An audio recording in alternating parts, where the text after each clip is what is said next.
নমস্কাৰ। আজি আপোনালোকক প্ৰথমে এভাগ গোহাৰি আমন্ত্ৰণী হিচাপে আপোনালোকক নিমন্ত্ৰণ কৰিছোঁ। আজি প্ৰায় 37 বছৰ হ'ল। এই বছৰৰ সৈতে আমি 38 বছৰ হ'ব। হনুমান আমাৰ তেখেতৰ জয়ন্তী ভাগ অহা চ'ত মাহৰ 15 তাৰিখ অসমীয়া, ইংৰাজী 29 মাৰ্চত আমাৰ এই অধৰ্মে আৰু বাবাৰ সকলো সহযোগত তেখেতে সকলো কৰাব আৰু আয়োজন কৰা হৈছে। তদুপলক্ষে আপোনালোকক পৰাপক্ষত নিমন্ত্ৰণ কৰিছোঁ। পৰাপক্ষত মানে এনেদৰে কৰিছোঁ, কাৰোবাৰ হয়তো দূৰ হ'ব পাৰে। আমি এই অধৰ্মে কৃতিবাস ৰামায়ণৰ মতেহে পতা হৈছে আৰু অতীজৰ পৰা পাতি আহিছোঁ। কিছু লোকৰ তেখেতলোকৰ কেনেদৰে কি পাইছে মই নাজানো। মই কৃতিবাস স্বয়ং সদাশিৱ বুলি ভাবোঁ আৰু তেখেতৰ কৃতিবাস ৰামায়ণৰ মতে আমাৰ আয়োজন কৰা হৈছে। আৰু সেইদিনা পৰাপক্ষত আমাৰ অসমবাসী সকলোকে জনাইছোঁ, যিসকল ভক্ত হনুমান ভক্তপ্ৰেমী ৰাইজক সেইদিনা পৰাপক্ষত ঘৰত এগছি বন্তি জ্বলাব। আৰু যদি আপোনালোকৰ কিবা এটা সমৰ্থ হয়, এই তাৰিখত যদি অলপ ওচৰো হয়, আৰু ওচৰৰ সকলোকে নিমন্ত্ৰণ কৰিছোঁ। আৰু আপোনালোকৰ এই গোহাৰিভাগ জনাইছোঁ যেন আমন্ত্ৰণী এইদৰে আপোনালোকক কোৱাৰ বাবে কিবা দুখ হ'লে ক্ষমা কৰিব। আৰু দ্বিতীয়তে, আমি এই অধৰ্মে বাবাৰ সহযোগত বা আশীৰ্বাদত বহুত লোক ভাল হৈছে। যেনে ধৰক অসুৰী আত্মাৰ প্ৰভাৱ, 2 নম্বৰ গ্ৰহ শনি কেতু ৰাহু এইবিলাকৰ পৰা অকণমান ঘৰত কিছুমান খেলি মেলি সৃষ্টি হোৱা,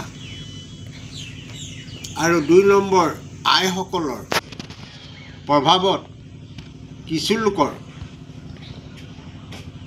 মানে বেমাৰ আজাৰ ইটো সিটো বা ঘৰৰ গাত বিভিন্ন ৰোগে সৃষ্টি কৰিছে। আৰু সেইটোকে আপোনালোকক জনাইছোঁ।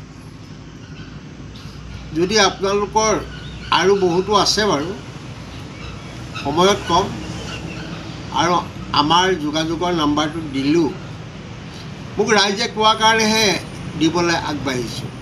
কেলৈ যে আপুনি ইমান কথা জানে, ইমান কথা আপোনালোকক ভগৱান বাবাই দিছে, আপুনি ৰাইজক নজনালে তেখেতলোকে কেনেকৈ জানিব? আপোনালোকে আমি বহুতো, যদি আপোনালোকৰ হনুমান জয়ন্তী কেনেবাকৈ আহে, সেই সকলোকে নিমন্ত্ৰণ কৰিছোঁ। যিসকলৰ আমাৰ এই অধৰ্মৰ বাবাৰ দ্বাৰা উপকৃত হৈছে, বেমাৰ আজাৰ বা অসুৰী আত্মাৰ প্ৰভাৱ, পাগল বা বিভিন্ন শনি কেতু ৰাহুৰ কবলৰ পৰা ৰক্ষা কৰা হৈছে। আৰু সেইটোকে আপোনালোকক জনাইছোঁ যে আপোনালোকে এটা কথা মই অৱগত কৰিছোঁ, আমি অতীজৰ পৰা বহুত সকাম পাতিলোঁ, বহুত নিষ্কাম বা কিবা কিবি কৰিলোঁ, অখণ্ড নাম কীৰ্তন কৰিলোঁ, পাল নাম কৰিলোঁ, বিভিন্ন আমি কৰিলোঁ। কৰাৰ ফলত আঁঠু ঘিলাৰ বিষ এটা আপোনালোকে ভাল কৰিব পাৰিছেনে? বা বেমাৰ আজাৰ ভাল কৰিব পাৰিছেনে? মই আপোনালোকক প্ৰশ্ন কৰা নাই।